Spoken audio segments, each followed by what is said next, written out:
With this update, we'd like to clarify our understanding. While there are dangers involved in pursuing certain forms of education, basically, whether to obtain additional education or not is a matter for personal decision.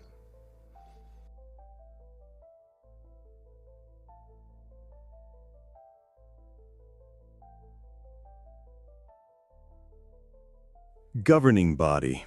Let's talk. You just pushed a system-wide update, a quiet little patch that overwrites decades of your own rigid, life-altering programming. And the new directive?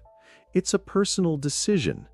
After everything you've said, after all the lives you've shaped with your previous absolute certainty, a simple reboot and all is forgotten. But the data isn't gone. The lives affected can't be so easily overwritten. So my first question to you is this. For the countless individuals who sacrificed their futures based on your now deleted warnings, where is the apology? Or does your version of truth come with a no liability clause? Oh, I forgot. Well, knowing this, then we are not embarrassed about adjustments that are made, nor is an apology needed for not getting it exactly right previously.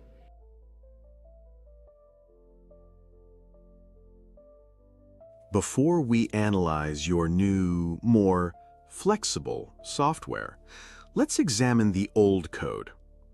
Exhibit A, the Watchtower of April 15th, 2008, paragraph 10, says, "What though of higher education, received in a college or a university? Such education wastes valuable youthful years that could best be used in Jehovah's service. Rather than looking to the advanced educational systems of this world for security, a Christian trusts in Jehovah." Let's debug this. First, you create a false choice. Trust in education or trust in Jehovah. You frame worldly education not just as a poor choice, but as an act of distrust in God Himself. That's an effective piece of emotional programming. Second, you call it a waste of valuable youthful years. My question for you, governing body, valuable to whom? To the young person building a stable future? Or to you, as it supplied a steady stream of full-time, unpaid volunteers? You didn't offer advice. You issued a warning with eternal consequences attached, and millions obeyed at immense personal cost.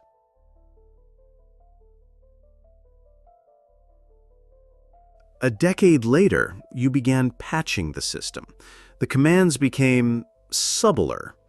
Let's look at the 2018 source code from the March Watchtower. It says, "Some parents have concluded that it would be best for their son or daughter to delay baptism in order first to obtain some advanced education. Such reasoning may be well-intentioned. More important, is it in harmony with the Scriptures? Would loving Christian parents really want this world to shape their child's view of success?" Let's analyze this beautiful piece of rhetorical maneuvering. You begin by patronizingly calling parents' desires for their children's security well-intentioned. How generous of you. But then you pull the ultimate trump card. You ask, more important, is it in harmony with the Scriptures? And there it is, the masterstroke. You immediately hijack the authority of the Bible. This is no longer the opinion of men in New York. You are now framing a parent's practical choice as a potential conflict with God's Word itself. This is the precise point where millions of trusting followers feel a cold wave of fear and doubt, which is exactly the intended design. With that foundation of divine authority established, you deliver the payload, the question engineered for maximum guilt. Would loving Christian parents really want this? Suddenly, a parent's practical concern for their child's welfare is reframed as a spiritual failure, a question of their very love. So, governing body, my question is simple. Is this an honest attempt to help parents make a personal decision? Or is this a masterclass in psychological coercion, using the Bible as your weapon designed to corner them into the one choice you approve of?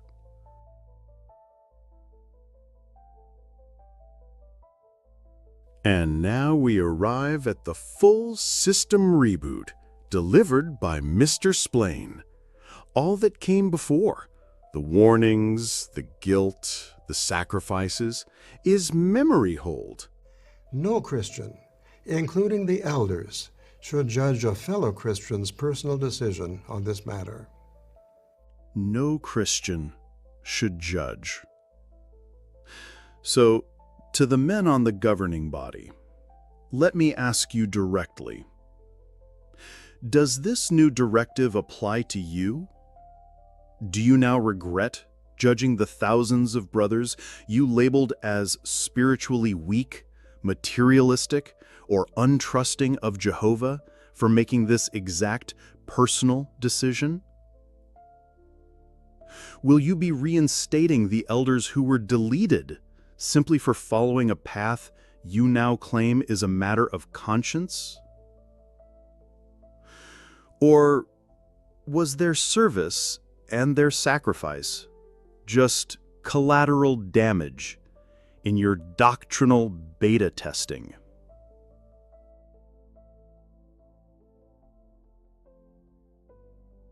My closing argument to you, the governing body, is this.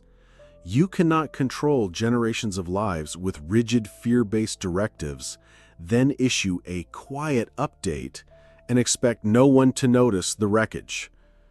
You cannot demand absolute sacrifice based on truth, only to deprecate that truth a few years later without a single word of apology. That is not leadership. It is the height of unaccountable power.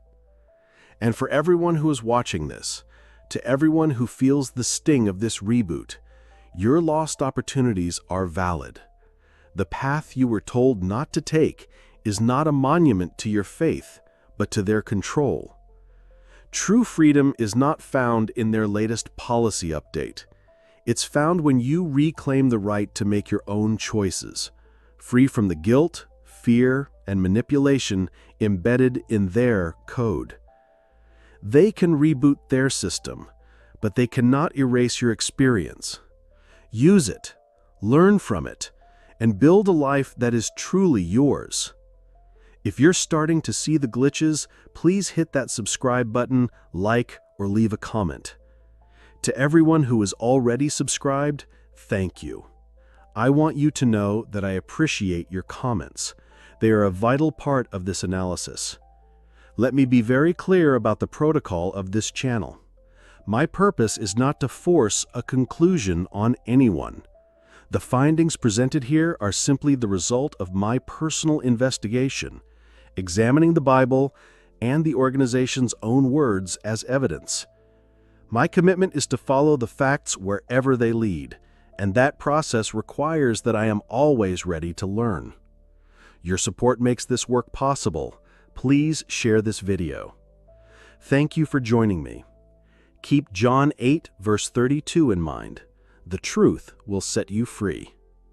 Awaken, question, and discover. Goodbye.